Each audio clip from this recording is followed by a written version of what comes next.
tentang berita penghapusan tenaga honorer. Wah. Pendapat Bapak gimana nih? Ini yang paling menarik nih. Saya pegang janjinya ya Pak. Pegang juga nggak apa-apa, serat mungkin. Kalau Ibu dan Bapak udah berkinerja bagus tapi tidak dapat rewardnya, tagih. Siap.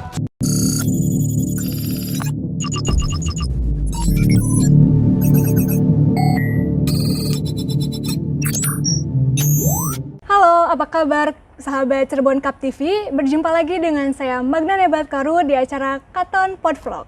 Kali ini tentunya saya tidak sendiri, saya ditemani oleh sosok yang mungkin sudah tidak asing lagi ya. Tapi bagi yang belum kenal, akan saya perkenalkan dulu nih. Beliau adalah Bapak Dr. Haji Hilmi Rifai, MPD, seorang Kepala Badan Kepegawaian dan Pengembangan Sumber Daya Manusia. Halo Bapak, apa kabar? Halo Nok Magna, gimana kabarnya Nok? Alhamdulillah baik, senang sekali Bapak bisa hadir. Sama juga, senang ketemu Nok Magna ya, kebetulan memang yang terpilih di Cirebon ya. Iya, Alhamdulillah. Terima kasih. Enaknya apa nih Pak? Pak Rifai atau Pak Hilmi?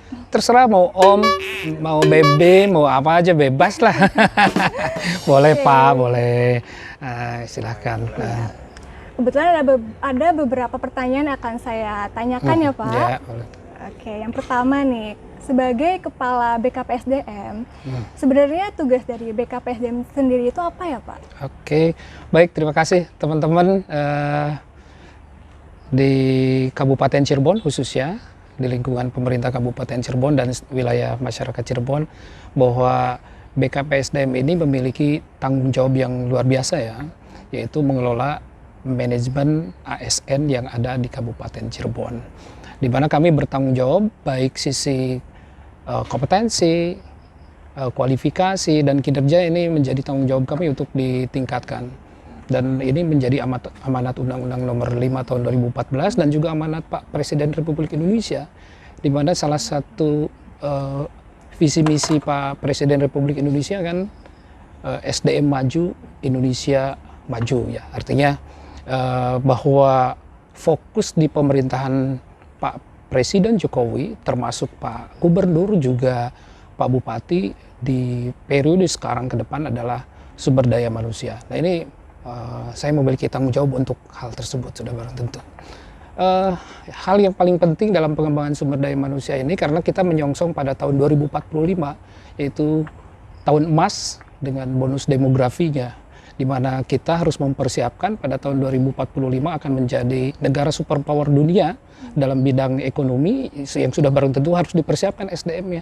Dan kami lah BKPSDM bertanggung jawab untuk menyiapkan ASN berkelas dunia. Seperti itu. Menurut Bapak sendiri nih ya, dari segi ekonomi dan sumber daya manusia, Kabupaten Cirebon sendiri sudah siap belum untuk ke depannya? Harus siap dong, harus siap. Kabupaten Cirebon adalah salah satu bagian yang terpenting dari pembangunan ekonomi Jawa Barat, adanya Patimban, dan insya Allah nanti ada kawasan industri Cirebon. Apabila SDM-nya tidak dipersiapkan, maka pembangunan ekonomi itu tidak akan berjalan baik dan lancar. Ya, SDM-nya harus disiapkan. Kalau ada industri besar di Cirebon, lantas layanan-layanan administratif, layanan kependudukan, layanan yang lainnya tidak dipersiapkan oleh sumber daya manusia yang mumpuni, sulit akan terwujud. Ekonomi akan tersendat, seperti itu. Jadi SDM sangat linier, sangat terkait erat dengan pembangunan ekonomi ke depan. Oke. Perihal dari SDM dan ekonomi, program unggulan apa saja yang sudah disiapkan? Nah, kalau kita kan memiliki tanggung jawab untuk menyiapkan ASN ya, baik secara administratif ataupun kualitas dan kompetensi ASN ini. Sebetulnya kita memiliki beberapa bidang yang bertanggung jawab untuk menyiapkan hal tersebut. Ada bidang PPI ya, bidang PPI itu kalau bahasa sederhananya tidak usah diterjemahkan lah PPI itu apa. Tapi bidang ini bertanggung jawab untuk menyiapkan sarana prasarana ataupun administratif untuk penerimaan pegawai. Atau juga yang pensiun, dan juga menyiapkan infrastruktur digital atau semacam layanan informasi bagi kepegawaian ASN tersebut. Yang kedua adalah bidang PPK, yaitu kalau dulu PKK, mohon maaf, bidang PKK itu dulu dikenal dengan bidang yang membidangi tentang rotasi mutasi. Yang akan promosi siapa, yang akan dirotasi siapa, yang akan dipindahkan siapa, itu semua diberikan tanggung jawab kepada bidang tersebut. Ada bidang PKAP, yaitu kegiatan yang atau bidang yang bertanggung jawab untuk menilai kinerja hal tersebut.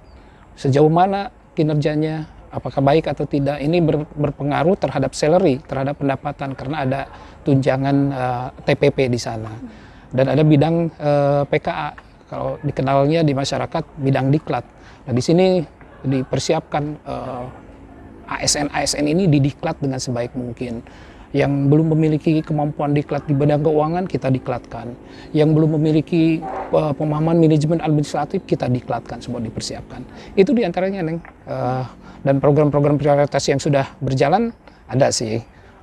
Beberapa diantaranya bisa dilihat nih. Kita sebetulnya BKPSDM sudah punya program yang luar biasa nih. Dan terstandarisasi ISO 9000 ya, tahun 2015. Jadi nanti kita sudah terakreditasi baik dalam izin belajar, kenaikan gaji berkala, permohonan cerai, permohonan cuti, rekomendasi TPP, usulan SK pensiun dan usul Karpeg, dan ini sudah memiliki alur dan waktu yang telah ditetapkan. Dan banyak lagi program-program yang sudah bareng. Tentu ini menjadi kewajiban kita, dan insya Allah ASN mendapatkan pelayanan sebaik-baiknya dengan program-program kami. Lalu nih Pak, saya tuh pernah mendengar istilah merit system. Merit system, Nah, oke. itu tuh sebenarnya apa Pak? Jangan tertukar dah. Ya. Merit me, bukan ya. Jadi merit system ini adalah bagian daripada amanat Undang-Undang Nomor 5 tahun 2014, khususnya pasal 1, bahwa di sana yang dimaksud dengan merit system adalah kebijakan manajemen ASN berdasarkan kualifikasi, kompetensi, dan kinerja secara adil dan wajar.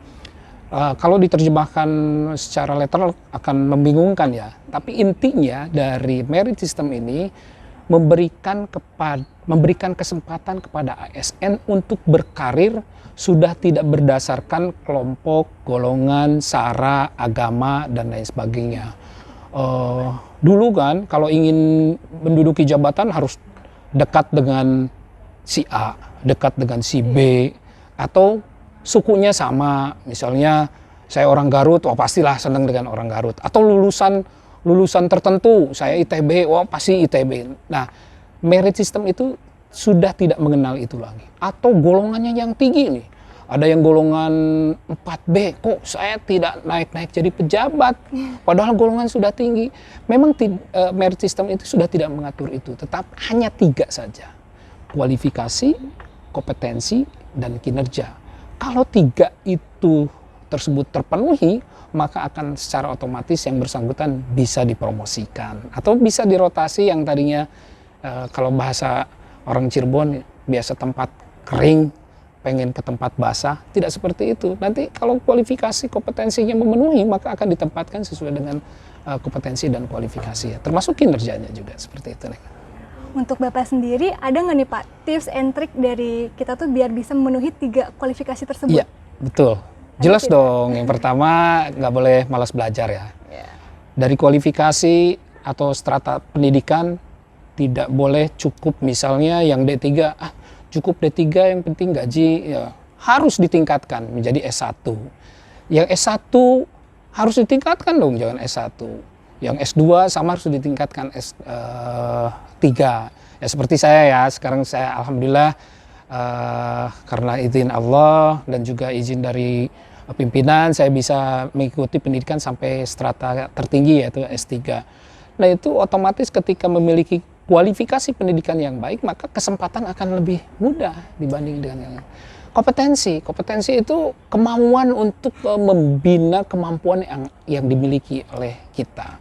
Misalnya saya kualifikasi pendidikannya ilmu komunikasi, diperkuat dong, jangan ilmu komunikasi saja, ilmu manajemennya, ilmu ekonominya, ilmu yang lainnya, sehingga suatu saat Pak Bupati, dalam hal ini beliau sebagai PPK membutuhkan saya di bidang lain, saya bisa gitu, tidak terkendala dengan itu. Termasuk yang 3 kinerjanya, ya jangan malas-malasan dong, karena setiap hari itu ada kinerja. Kita sudah menerapkan sistem kinerja. Setiap hari dipantau kinerjanya memenuhi target atau enggak. Ya. Bagi ASN yang memiliki tanggung jawab yang baik, maka ukuran kinerja itu adalah diukur oleh dirinya dan regulasi sudah bantu. Ketika dirinya mau meningkatkan kinerjanya dengan baik, pasti karirnya akan mudah. Seperti itu. 3 saja. Kompetensi, kualifikasi, kompetensi, dan kinerja. Pasti akan naik karir. Tidak usah dekat-dekat dengan saya juga, tidak usah dekat dengan Pak Bupati juga. Insya Allah kalau memiliki 3 kompetensi itu akan naik karirnya. Atau minimal bisa di tempat yang sesuai dengan kemampuan kompetensinya. Oke? Jadi intinya kita tuh jangan mau diem aja di pekerjaan yang itu aja. Kita harus berani keluar dari zona nyaman. Betul, Pak? Itu betul, zona nyaman. Out of the box. Tidak boleh diam aja. Harus berani mencoba hal yang baru. Harus berani coba yang baru, seperti itu.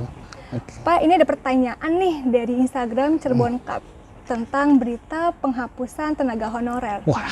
Pendapat Bapak gimana nih? Ini yang paling menarik nih sekarang kalau disebut trending topik nih. Karena ada kekhawatiran ya teman-teman yang sekarang yang sedang honor ya, yang sedang honorer nih. Sesuai dengan edaran yang telah ditetapkan oleh Kemendagri, saya baca kan nggak apa-apa ya, nggak apa-apa kan supaya nggak salah nih. Ada edaran Menpan, mohon maaf, bukan Kemendagri. Edaran Menpan RB nomor B185 tahun 2022 tentang status kepegawaian di lingkungan kementerian atau lembaga instansi pusat daerah yang pada intinya menghapus di luar P3K dan PNS. Jadi nanti limit waktunya yang telah ditetapkan maksimal tanggal 28 November tahun 2023 seluruh pemerintah daerah seluruh se-Indonesia, seluruh pemerintah daerah baik tingkat provinsi ataupun tingkat kabupaten kota harus sudah menghapuskan di luar kriteria itu, yaitu P3K dan PNS. Di luar itu tidak ada. Otomatis nih menjadi pertanyaan besar kan, ada berapa sih jumlah honorer yang ada di Kabupaten Cirebon ya? Luar biasa. Jumlah honorer baik TKD, TKK, dan Subwan itu kurang lebih 11.200 disebut dalam kriteria honorer. Sementara yang baru diangkat dari 11.000 tersebut kemarin yang diangkat jadi P3K itu baru yang angkatan pertama 1.700 ya. Insya Allah hari Jumat diangkat lagi 1.200. Berarti kurang lebih masih banyak tuh yang masih honorer. Nah, sementara kemampuan anggaran untuk membiayai honorer tersebut kita sangat minim. Karena janjinya dulu pemerintah pusat P3K itu akan dibayar oleh pemerintah pusat. Tetapi karena kemampuan, pertimbangan fiskal dan sebagainya dilimpahkan nih.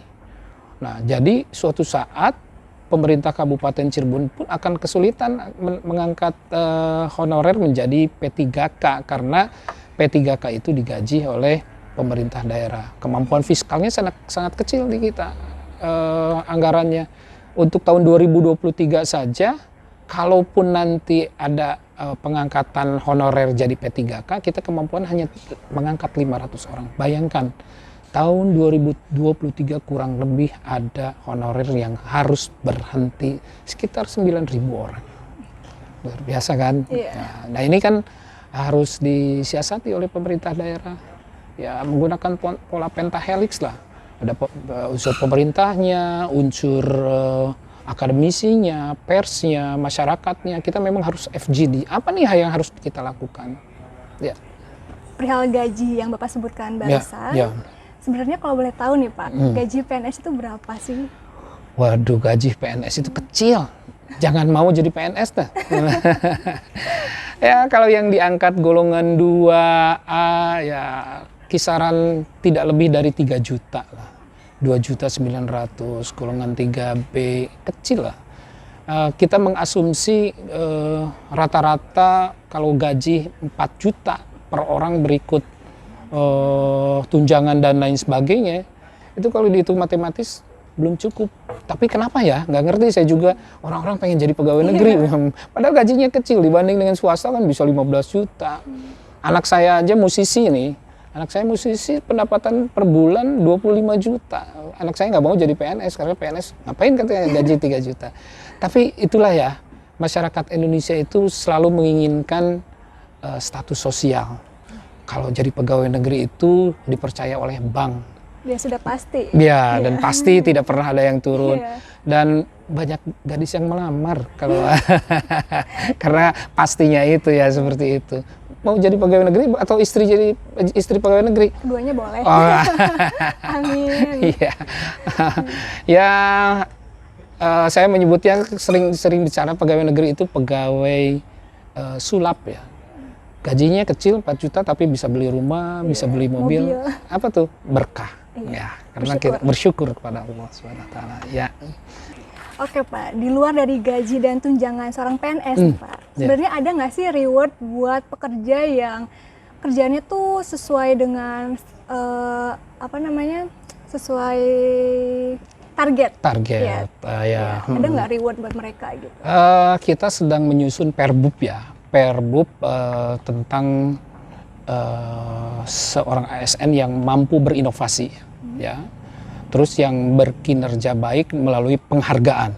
Nah, karena selama ini yang pinter, yang bodoh, yang rajin dan yang tidak rajin gajinya sama-sama aja kan, sama aja golongannya kok sama dan lain sebagainya. Rewardnya yang baru terasa oleh teman-teman adalah jabatan ya, kedudukan jabatan. Biasanya dengan naik jabatan berarti naik tunjangan, naik TPP-nya, naik dan lain sebagainya. Tetapi ada yang tidak memiliki kesempatan jabatan, harus berkinerja bagus, tapi belum pernah dapat perhatian kan. Nah kita sedang menyusun nih, insya Allah nanti ada Perbub tentang bagaimana ASN yang berprestasi minimal mampu menelurkan inovasi yang baru, terbarukan, kita akan memberikan reward tertentu ya. Bisa reward kesempatan untuk beasiswa, ya, belajar gratis lah, bekerja sama dengan luar negeri untuk mendapatkan kesempatan semacam pelatihan-pelatihan, atau bahkan ditambah gaji, ditambah TPP lah, ditambah TPP. Kita sedang menyusun nih, rata-rata kalau berprestasi itu kita sedang menyusun minimal dapat 20% dari TPP yang didapat. Misalnya saya TPP Eselon 2 ya, Eselon 2 kurang lebih sekian belas juta lah. Misalnya, kalau saya berprestasi sudah dapat TPP, terus berprestasi, dapat inovasi baru, itu akan mendapatkan tambahan seleri 20% dari TPP. 17 kali 20 berarti tambah 3.400.000. Asik dong. Begitupun teman-teman nih yang bukan pejabat juga nanti maksimal dapat 20%. Tetapi sebaliknya, Nok ya. Sebaliknya, bagi yang tidak berkinerja bagus, bahkan mengalami degradasi dalam tanggung jawab nilai kinerjanya, akan mengalami pemotongan nih. Yang masuk kerjanya tidak tepat waktu atau indisipliner, itu akan ada pemotongan. Jadi yang dibayar sebetulnya konversi bagi yang tidak berprestasi atau tidak dipotong 20%, diperuntukkan kepada orang yang berprestasi. Adil kan? Adil sekali dong seperti itu.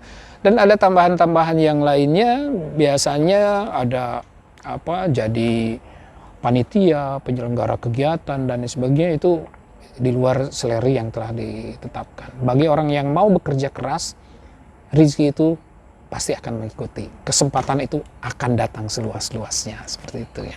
Terima kasih Pak Hilmi atas bincang-bincang kita kali ini. Sangat luar biasa sekali. Baik sahabat Katon Vlog, untuk sesi kali ini terpaksa harus kita akhiri nih Pak. Waduh, sayang sekali ya. Mungkin kita akan berjumpa lain waktu gitu. Baik, kan. Ya. Semoga ada banyak insight yang bisa kita ambil dan kita terapkan untuk membantu memajukan sumber daya manusia di Kabupaten Cirebon. Jadi ayo saling bahu-membahu untuk membuka diri dan saling beradaptasi. Baik Bapak, terima kasih sebelumnya sudah menyempatkan untuk hadir. Sama-sama. Dan jangan lupa nih Pak, like, subscribe dan komen Oke. YouTube dari konten Katon Podvlog. Konten Katon Podvlog. Podvlog ya. Podvlog, Oke, baik. Langsung nanti nih langsung saya buka. Dan Oke. tidak hanya itu Pak, ada juga nih konten lainnya. Ada Diskominfo Newsroom, Baru Beli J, Wih, bahkan ke depannya juga kita tuh akan menampilkan film-film pendek karya Wong Cirebon. Wih, keren-keren ya. Bintangnya Kacung sama Nok ya? Boleh, Wais. bisa diurus. Oke. Baik. Iya. Oke, baik. Terima kasih. Baik, terima kasih untuk sahabat Katon Podvlog yang sudah menyaksikan. Usai sudah perbincangan kita kali ini, saya Magna Nebatkoru serta kru yang bertugas mohon pamit undur diri dan sampai jumpa.